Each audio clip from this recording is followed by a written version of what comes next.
Narendra Modi tent. I could, yeah.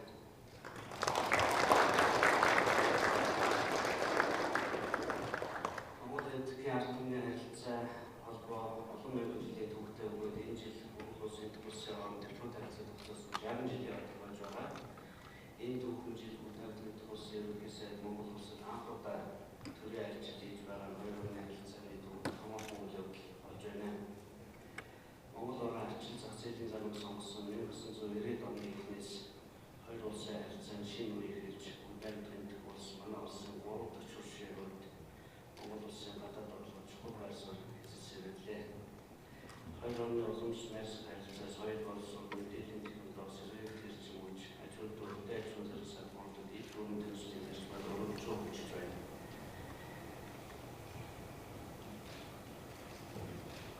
Hatta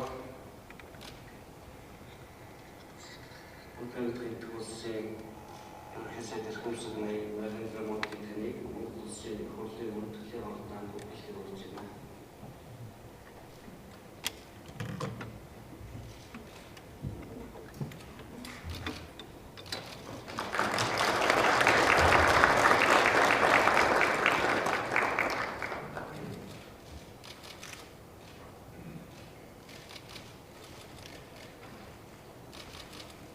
Your Excellency, the President of Mongolia, Your Excellency, Chairman of Great Hall of Mongolia, Your Excellency, Prime Minister of Mongolia, Honorable Members of Parliament, Honorable Members of Diplomatic Corps, I am delighted to visit Mongolia, a country of great people. Your country reminds us how beautiful this world is. It is truly a great honor to speak to the great Bharat. It is a special privilege to do so in the 25th year of democracy in Mongolia. You are the new bright light of democracy in our world. I am deeply grateful for your generosity in hosting me on a Sunday. I am humbled by the warmth of the welcome and your wonderful hospitality. Everything that I see and experience here speaks clearly of unlimited goodwill for India. I bring the greetings of your 1.25 billion spiritual neighbors. There is no higher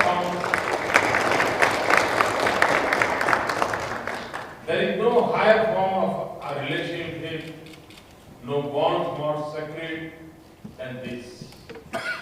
We in India are honored that you think of us this way. And in the life of a human being, in the life of a nation, two things are as precious as the gift of friendship.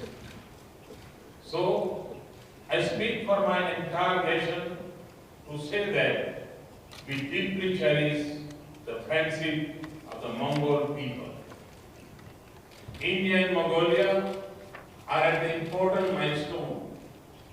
We are celebrating 60 years of diplomatic relations, but our ties are timeless in spirit. Around 2000 years ago, monks from India crossed difficult terrain and long distance to spread the message of Lord Buddha in this enchanting land. Many went from here to the hot tropics of India in search of spiritual spiritual knowledge. Centuries ago, when our horizons and our mobility were limited, the great Mongols united Asia and Europe. Their stories of courage, daring, and adventure continues to captivate human imagination around the world. Their impact on human history has been profound.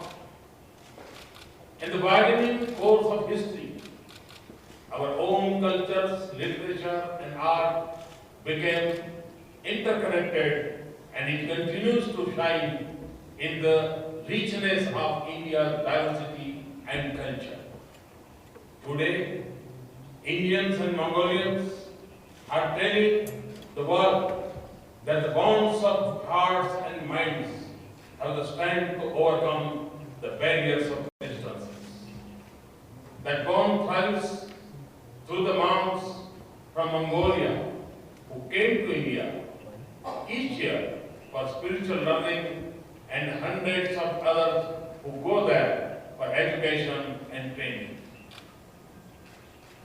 It lies through the work of Kushak Bakula Rinpoche, India's ambassador here from 1990 to 2000.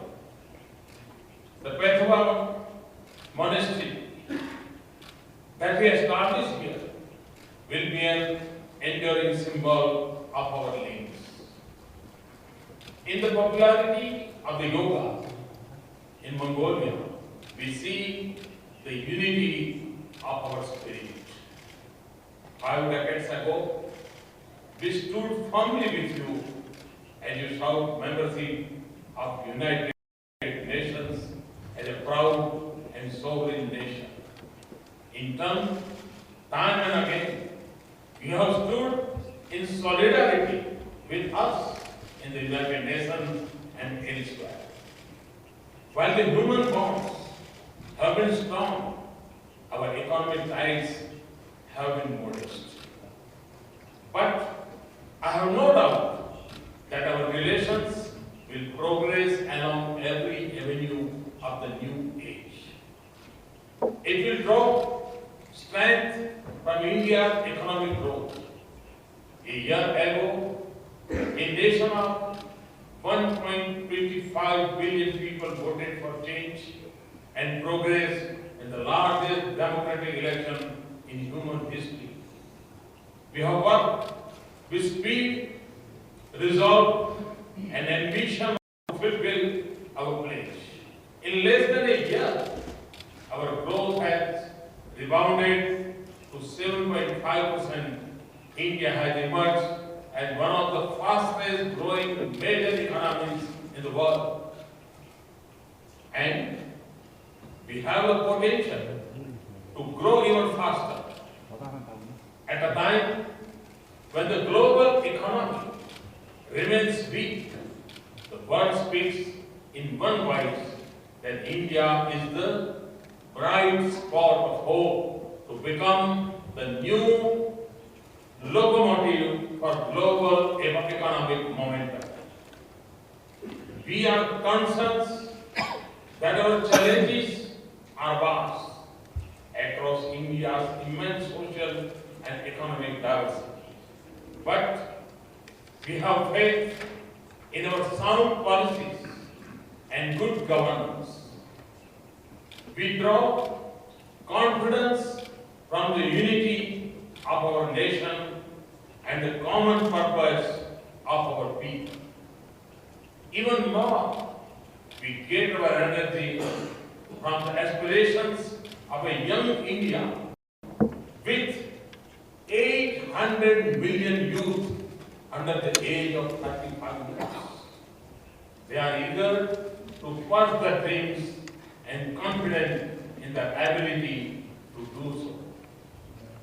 So, as we transform the lives of our people, we also create opportunities for the world, and we increase our ability to help our friends. This is the earth of the land of Buddha and Gandhi. This is the instinct born from our ancient belief in the world as one family. As the Indian economy adds strength to our region and the world, it will also benefit Mongolia. Mongolia's economic growth is also impressive. So our bilateral ties will also grow despite the distance and demands of geography. Mongolia's rich mineral resources can fuel our partnership. And I hope that location will not be constrained on Mongolia's right to choose its partners. We can seize the economic opportunities of the digital world and work together to make it more secure against growing cyber threats. We can use India's expertise in dairy to launch a wide revolution on these vast steppes. We can work together to add value to Mongolia's Pashmina resources right here. We can create partnership for affordable modern healthcare in Mongolia. We can use our heritage of traditional medicines to improve holistic treatment in our country and abroad.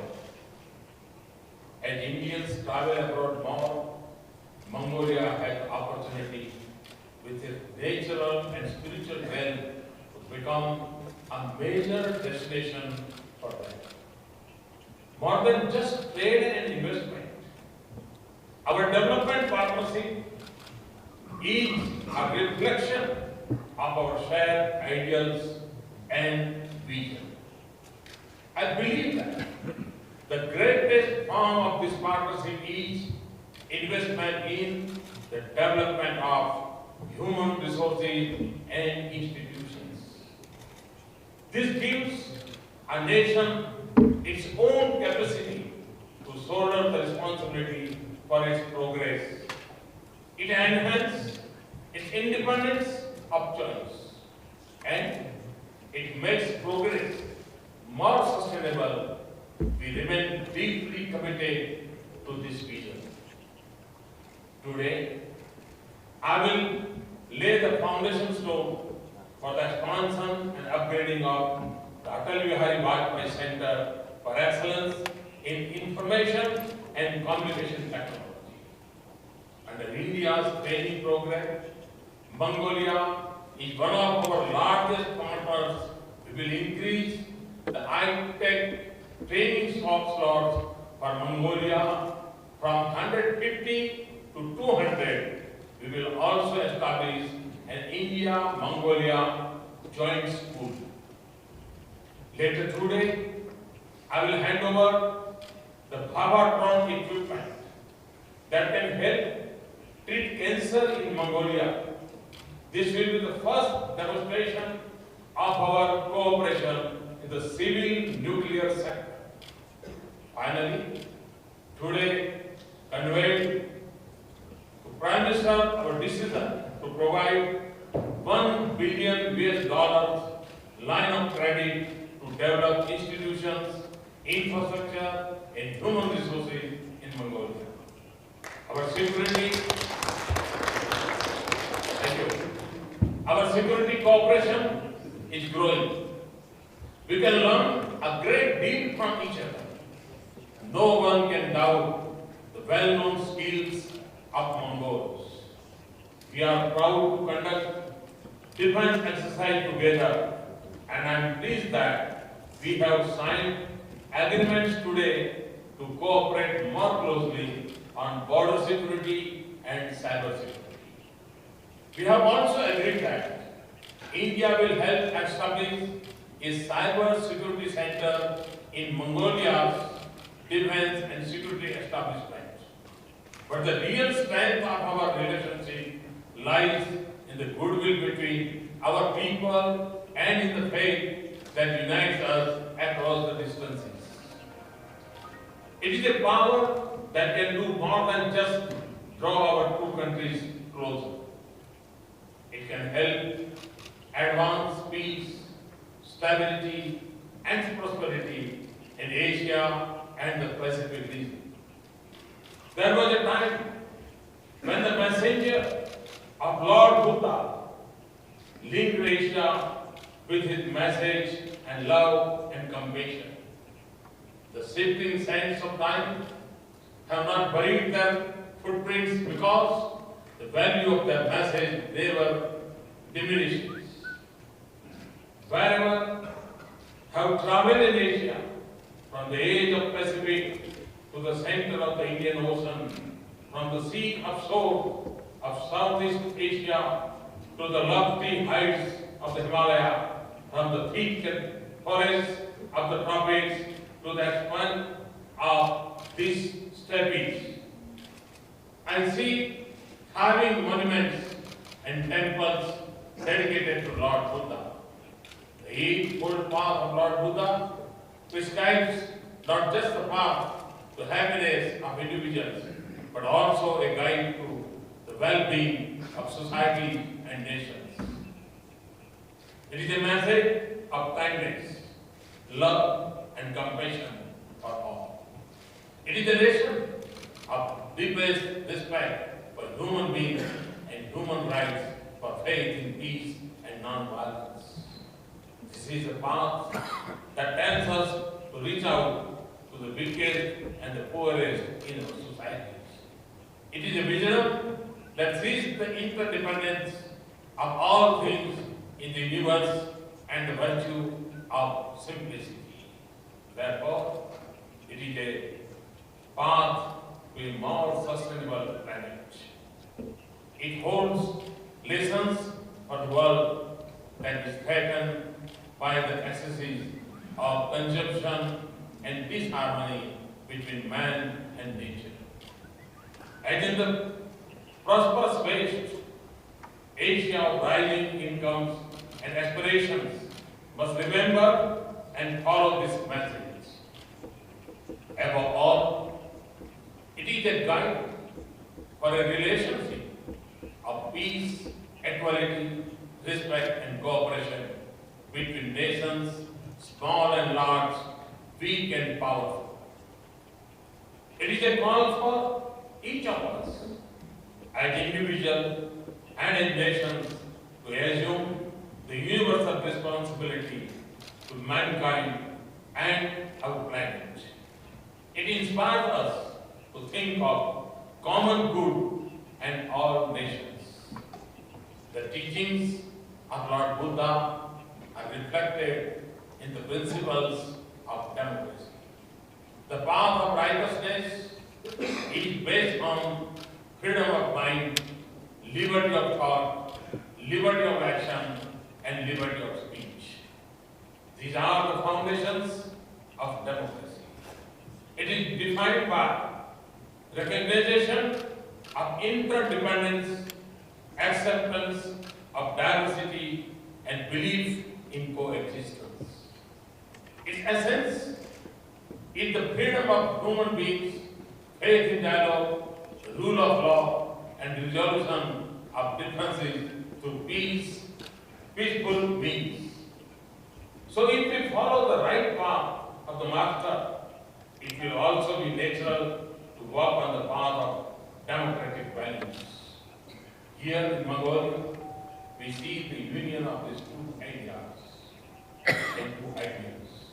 I say this to Asia. Whatever forms of government each nation chooses, however, we define ourselves as a state, we can still apply the principles of democracy in our engagement with each other.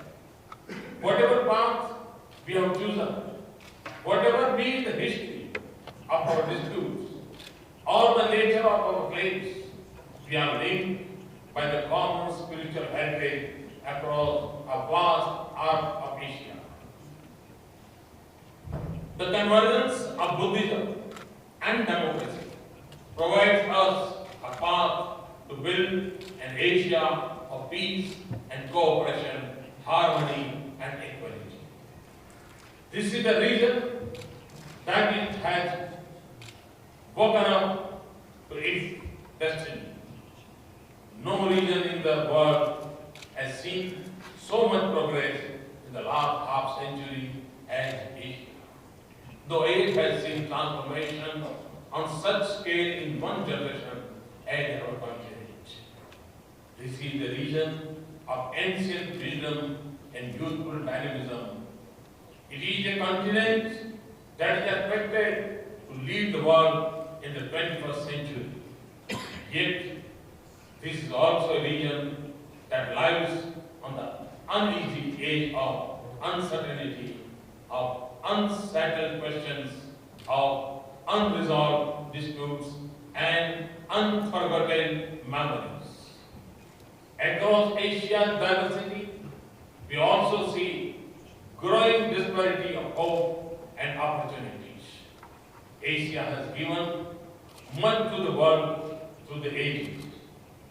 It now has the responsibility to shape its future.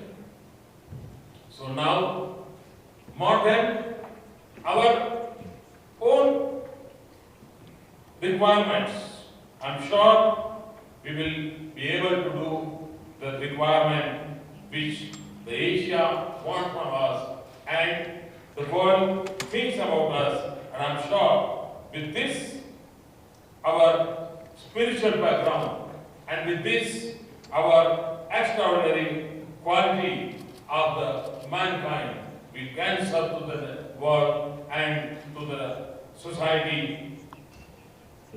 And I'm sure that the path of righteousness is based on freedom of mind, liberty and thought. I'm sure that whatever we have decided, and then in the widening course of history, our own cultures, literature, and art become interconnected, and it continues to shine in the richness of India's diversity and culture. Today, Indians and Mongolians are telling the world that the bond of hearts and minds has the strength to overcome the barriers of distances. And I'm sure that this will improve the all of our spirits, and we will continue to give. And this is a token of our reverence, of our shared spiritual heritage and respect for our friendship. As the sapling grows, it will be an emblem of our growing partnership. In time, it should also become a symbol of humanism in the world and conservation of our planet. I thank you once again. Thank you. Sarve bhavantu sukhina, sarve santu niramaya, sarve bhadrani pasyantu, ma kaschintu bhagavad. May happiness be bestowed on all. And when I entered the Parliament, when I saw the symbol, I found a special connectivity with this Parliament. There the symbol lotus is there. And we're happy to know that my party's symbol is also lotus. So it's a very special connectivity with you. Thank you very much. Thanks a lot.